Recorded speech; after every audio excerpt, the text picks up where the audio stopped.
official of the WSL. If you think it's easy being in my skates, think again. Brian Gallagher and Eric Slopey were out on a jam in this game between the Rustlers and the Quakes. When they got to the pack collapsed, and they had to go Edmonds. How many points would you give him? When Gallagher jumps the pack, he lands on the track, but Slopey lands on the infield. It's illegal for a jammer to pass on the infield. That means Gallagher gets 4 points, and Slopey gets a donut. Now you know the rules. Sean Corbin, an outstanding referee. We'll be right back.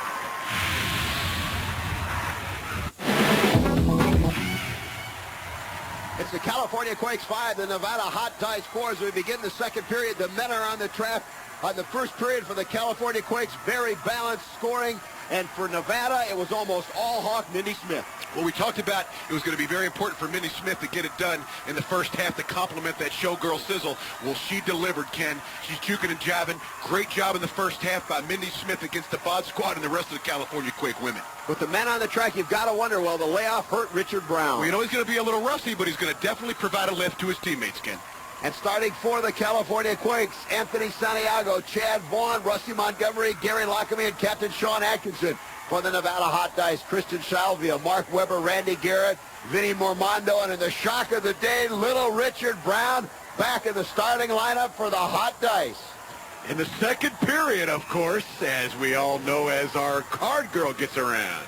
And right away, we're underway, and coming out for the Nevada Hot Dice is Christian Salvia, and coming up for the California Quakes, another of the young Turks of the WSL, this is Anthony Santiago. Santiago out and over the railing corner, courtesy of Christian Salvia out of New Jersey. Salvia 5'9", only 141 pounds. And there is a love machine by Christian Salvia. He knew Santiago was over and gone, had nothing to worry about, so he took a moment to strut his stuff. And I know that's your favorite, Ken. Oh, definitely. For lack of a better term, Chad Vaughn now back to block out, and a big elbow stops Salvia right in his tracks. Again, they come around now, Richard Brown.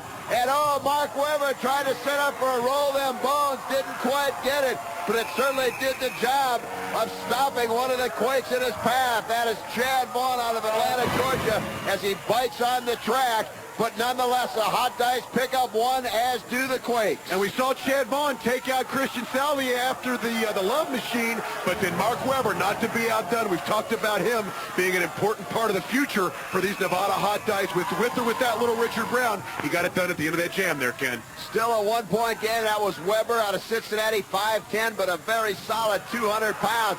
And now one of the Quakes is dropped to the track again, and breaking out for the Hot Dice, Vinny Mormondo out of DeBarry, Florida, 140 pounds.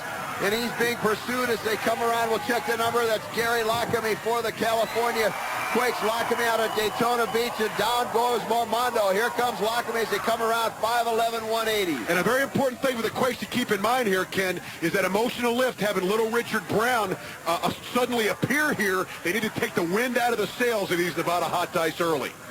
And now coming up, and it's still a one-point game, and a double block being set up by Sean Atkinson, and broken up courtesy of Atkinson, and the Superman allows Lockamy to come through and pick up 2 points for the California Quakes. Well, he must have been listening to me, Ken, because I said he's got to get the wind out of the sails of these Nevada Hot Dice, who seem to be on an emotional high with the sudden reemergence of little Richard Brown. Will take Sean Atkinson. He's a smart, crafty one, and right here you saw smart and you saw craft as the Superman leaves Nevada Hot Dice on the track everywhere, and the California Quakes score points. Little celebration going on in California, Ken. And it's a 3-point lead for California as we are midway through the second period. And Richard Brown has been very quiet so far. I perhaps look for Brown to put a jammer helmet right on. And now Brown helps a Hot Dice set up an atomic whip +1. But nonetheless, coming out is Mark James for the California Quakes in the lead. And it's Tony Santiago and number 33, Micah Martin for the Nevada Hot Dice. First time we've called Martin's name. Usually Martin, one of their go-to jammers.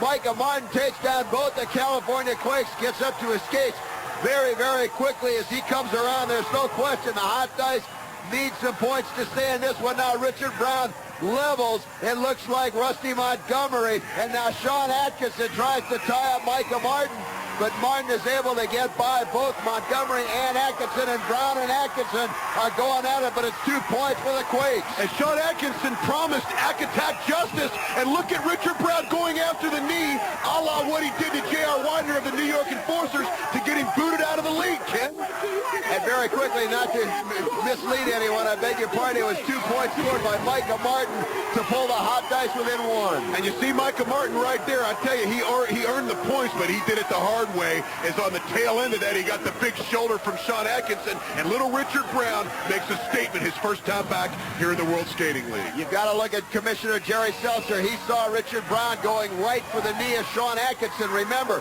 it was Richard Brown's deliberate attempt to injure J.R. Widener and tore his ACL that caused his suspension, and we just saw Brown again deliberately attempt to injure Sean Atkinson. Now it's number 13, Eric Slope, as they come around, and now the whip from P.J. Rossi, and that springs free Micah Martin, or rather Micah Martin springs free P.J. Rossi, and it's number 13, Eric Slope with a big elbow. And there it is. Slope gets on the white pony out of DeLand, Florida, 6 feet, 155 pounds. And you knew Slope wasn't going to be outdone by Salvia's Love Machine. We saw the white pony right there. And he comes around very quickly, and now it closes in back to block.